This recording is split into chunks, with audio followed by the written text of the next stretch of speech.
취하지 않겠습니까? 여러분 교회 혹시 얻어먹으러 오는 사람들이 있으면 꼭 일자리를 만들어주고 하다못해 교회라도 깨끗이 작게 만들고 밥도 사주고 필요한 것이 있으면 주십시오. 그냥 덕덕 주지 마세요. 죄입니다. 그렇게 주면. 자, 이 부분들. 제가 그래서 치료도 아니고 치유도 아니고 재활도 아니다. 그럼 우리 기독교적인 대답은 뭐겠습니까? 변화입니다. 변화에 초점을 맞춰야죠. 성경에 그렇지 않습니까? 우리를 새 사람이라고 말하잖아요. 새 사람. 새 사람 되게 만드는 데다 초점을 둬야 되죠. 그런데 치료시키고 치유시키고 무슨 재활시키고 여기다 초점을 맞추고 있습니다. 저 혼자 아무리 30년 동안 이렇게 떠들어도 콧방귀도 안 낍니다. 정부에서도 안 끼고 우리 목사님들도 제가 상당히 많은 동료들이 많습니다만은 같이 이렇게 일하는 분을 찾지를 못했습니다. 변화에다 초점 맞췄습니다. 근데 이 변화는 뭘로 시킵니까? 여기는 약으로 시키고 치료는 치유와 이런 것들은 심리학으로 우리가 심리적인 그런 방법으로 시킨다면, 자 재활은 어떤 물질을 가지고 준다면 변화는 뭘로 변화를 시킬 수 있습니까? 성경입니다. 성경 한 권밖에 인간을 변화시킬 능력이 없습니다. 자원이 없습니다. 그래서 성경으로 변화된다는 걸 저는 믿고 이 일들을 해왔습니다. 그래서 전국에 수백 명이 치유가 돼서 지금 행복하게 살고 있습니다. 여러분들이 보여달라고 하면 제가 언제든지 그 증인들을 보여줄 수 있을 것입니다. 오직 성경 말씀만 왜 변화에다 초점을 맞추니까 충분히 되더라고요. 아멘. 성경으로 치료한다, 치유한다, 재활시킨다 이런 말 쓰지 마세요. 그거는 전문적으로 하는 사람들이 있으니까. 치료시키려면 병원에 보내시고 치유시킨다고 하면 심리학자들에게 보내라고요. 심리상담사한테 보내라고요. 그 다음에 재활시킨다 그러면 동사무소 찾아서 보내면 됩니다. 그런데 그 사람을 새 사람 만든다 그러면 성경을 가지고 하십시오. 성경을 가지고. 아멘. 하나님의 말씀은 살았고 운동력이 좌우에 날선 어떤 검보다도 예리하여 혼과 영과 및 관절과 골수를 찔러 쪼갠다고 하시지 않았습니까? 그 말씀을 왜 안 믿습니까 목사님들이? 성경 한 권이면 충분한데 사람을 변화시키고 하나님의 말씀으로 세상을 창조하셨기 때문에 그분의 말씀이 기록된 성경을 가지고 죽은 자도 살리고 병든 자를 고칠 수 있고 얼마든지 할 수 있는데 이상하게 이런 방법들을 슬그머니 교회에다 끌어들여가지고 성경은 둘러리가 되고 여기에서 이런 것들이 핵심이 돼가지고 주객이 전도되게 지금 기독교가 변질되고 있다는 이야기입니다. 성경으로 하십시오. 성경. 아멘. 네. 오늘 이 잠언의 23장에 보면은요 몇 가지 확실하게 이렇게 첫째는 현상이라는 게 있습니다. 중독 현상. 그 다음에 중독의 원인에 대해서 정확하게 밝혀지고 있습니다. 그리고는 중독이 그런 결과가 어떻게 되느냐라고 말씀을 하고, 그리고 중독이 어떻게 진행되는가를 이렇게 정확하게 말씀을 하고 있어요. 자, 현상에 대해서는요 오늘 바로 29절 말씀에 딱 기록되어 있습니다. 한 절에 다 되어 있어요. 현상에 대해서. 중독이 되면 어떻게 되느냐? 재앙이 있다. 바로 이렇게 말씀을 합니다. 근심이 있고 분쟁이 있고 원망이 있다라고 이렇게 말씀을 하고 있습니다. 여러분 여기에 보면은 간단하게 이렇게 기록되어 있지만요, 개인의 파괴, 가정의 파괴, 사회의 무질서하게 된다는 걸 이 한 절에 딱 기록해 놨습니다. 재앙이 누게 있느냐, 근심이 누게 있느냐, 분쟁이 누게 있느냐, 원망이 누게 있느냐, 까닭없는 창상이 누게 있고 붉은 눈이 누게 있느냐. 29절 한 절 가지고 딱 진단이 됩니다. 중독은 이렇게 개인을 파괴시키고 가정 파괴시키고 사회를 무질서하게 만든다. 얼마나 많은 범죄가 일어납니까? 한 해에 약 19조에서 22조 원이 없어지고 있습니다. 술 한 가지로. 그런데 한 잔씩 해도 된다고요? 그런 말씀들 마세요. 만약에 술 한 잔씩 해도 된다라고 하면 제가 지난주 이야기했던 우리 간통 조금씩만 합시다. 그럼 되잖아요. 들키지 않게 조금씩만 하자니까요. 내가 술을 먹었는데 다른 사람이 모르게 나 술 먹었는지 아는지 모르게 그냥 먹고 있다. 그러면 간통 조금씩 하자고요. 안 들키게만. 똑같은 원리가 되죠. 그것이 성경 어디 있습니까? 고린도서 6장, 갈라디아서 5장이 정확히 나와 있습니다. 불의한 자, 육체의 일을 하는 자, 그들은 하나님의 나라의 유혹을 받을 수 없다. 그 안에 술 취함이 딱 들어가 있다는 거죠. 이런 것들을 저는 계속 연구하고, 그리고 진짜 우리 교회가 정화가 되고 성결해야 되고, 그래서 전도가 되어서 하나님의 백성이 늘어나는 하나님 나라 확장이지요. 그걸 전도라고 말을 해야지 않겠습니까? 이 세 가지가 있어야 된다라는 걸 저는 또 생각을 하고 갑니다. 자, 이제 현상과 원인과 결과의 진행에 대해서 말씀을 마치기로 하겠습니다. 성경을 연구하시는 분들이니까 성경 한번 보면 그냥 됩니다. 이 관점을 가지고 29절 말씀 보면 현상입니다. 여기에 보면은 개인, 가정, 사회, 이게 전부 망가집니다. 술 한 잔으로요. 왜냐하면 술이라는 것은 중독물질이기 때문에 한 잔으로 끝나지 않습니다. 계속해서 늘어나게 되고 계속해서 마시게 되고 하는 그런 물질이기 때문에 보지도 말라고 말씀하셨다는 거죠.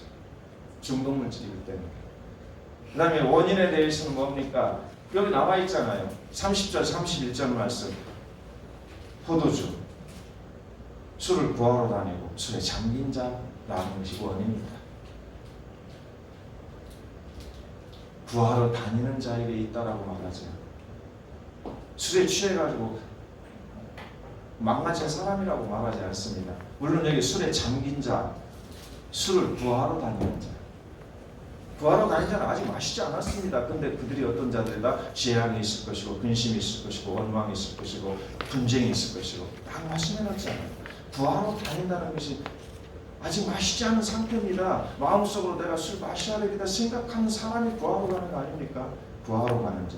그래서 뭐라고 말하냐면 포도주는 불꽃 안에서 번쩍이며 손 안에 내려간다. 그런데 그걸 보지도 말라. 여기서 포도주라고 하는 게 중요하죠. 우리 한글 성경에는 와인으로 이렇게 번역이 되어 있습니다만 원어 성경에는 오이노스라는 겁니다. 오이노스. 바로 이 오이노스. 이 오이노스라고 하는 말인데 이것은 포도즙과 포도주를 동시에 같이 말하는 거예요. 오이노스라는 말. 그런데 이때에 가장 약한 것이 음료수로 마시는 것이 바로 오이노스입니다. 독주 아닙니다. 그런데 여기서는 뭘 보지도 말라? 이 약한 포도주도 보지도 말라. 그래서 이 포도주는요 모든 마약의 대표성을 띠고 있다는 거 이거 꼭 기억하시기 바랍니다.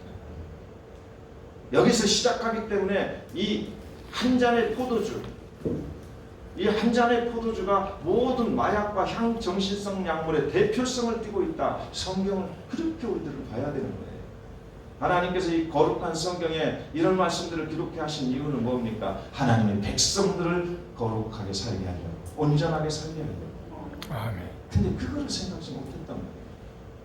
저는 이 부분들을 얼마나 많이 파괴된 가정을 보았겠습니까? 한번 생각해 보십시오. 눈물이 나와서 못 봅니다. 그들을 보면은요, 그 자식들, 그 아내들, 그 부모님들, 노모님들 보면 그냥 가슴이 미어지고 터질 것 같아요. 그런데 어디 유튜브 나와가지고 술 한 잔씩 해도 돼, 술 마시는데 무슨 구원받는 거 관계없어, 이런 미친 소리들을 하고 있습니다. 목사들이. 저는 그런 사람들을 목사로 보지도 않습니다.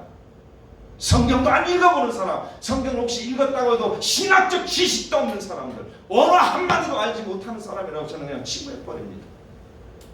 정확히 구약 성경을 히브리어로 공부하고 헬라어로 공부해 보십시오. 그런 말 안 나옵니다. 어디서 한 잔씩 먹어도 된다고 말하면 그럴 수 없다는 겁니다. 그 다음에 결과는 뭡니까? 결과는 마침내 뱀같이 물 것이요 독사같이 쏠 것이다. 그래도 한 잔씩 해도 되겠습니까? 뱀이, 독사가 다 또아리를 틀고 다 기다리고 있습니다. 아직 안 물었습니다. 그러니까 그 옆에 가서 누워서 자도 됩니까? 그래도 되냐고요? 아마 저기가 독사가 있으면 여만큼 돌아서 도망갈 거예요. 그죠? 그런데 술이 그렇게 독사가 쏘는 것처럼, 뱀이 무는 것처럼, 그런데 한 잔씩 하다니요. 누가 그런 막말을 합니까? 누가 그런 막말을 하냐고요? 어떤 목사가 그렇게 말을 하냐고요? 무식한 목사들이죠. 저는 무슨 공격이 들어와도 저는 준비되어 있습니다. 성경을 갖고 이야기하잖아요. 성경을 가지고. 제가 지금까지 30년 동안 많은 교회는 아니지만 이곳저곳 교회들을 다니면서 이 말씀을 전합니다. 못 들어서 몰라서 그러시지 목사님들이 딱 듣고 난 뒤는 전부 다 수긍하시더라고요. 역시 목사님들이시죠. 한 번도 그걸 이렇게 거부하시거나 그거 아니다 하고 이렇게 반론을 제기하신 분 없어요. 성경이 그러니까. 성경이 그러니까. 원어 성경이 또 그러니까. 그렇지 않습니까? 그래서 우리 목사님들에게 제가 말씀을 드립니다. 21세기 개혁은 이제 중독을 치유시키는 개혁을 우리가 해야 됩니다.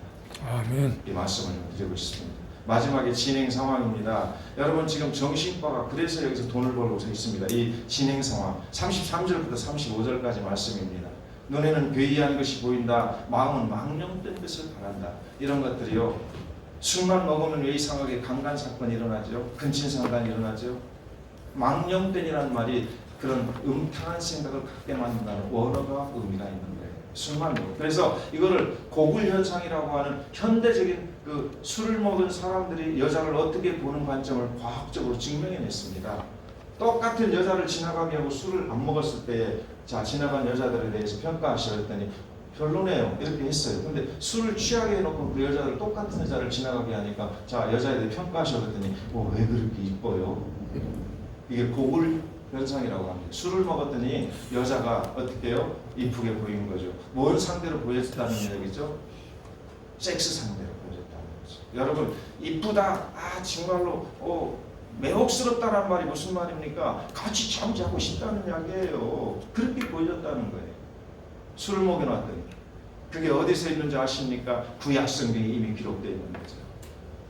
술을 안 먹었을 때는 딸로 보였는데 술을 처먹고 난 뒤에는 딸이 뭘로 보여요? 마누라로 보였던 거죠. 그래서 큰 딸하고 작은 딸하고, 어저께는 큰 딸, 오늘은 작은 딸하고 잠자고는 거기서 모압과 암몬이라는 더러운 족속들을 이 세상에 펴뜨린 게 누굽니까? 롯이라는 인간 아니겠습니까? 거룩한 아브라함, 그의 조카 롯. 참 기가 막힌 일이에요. 그래서 이런 성경에 이미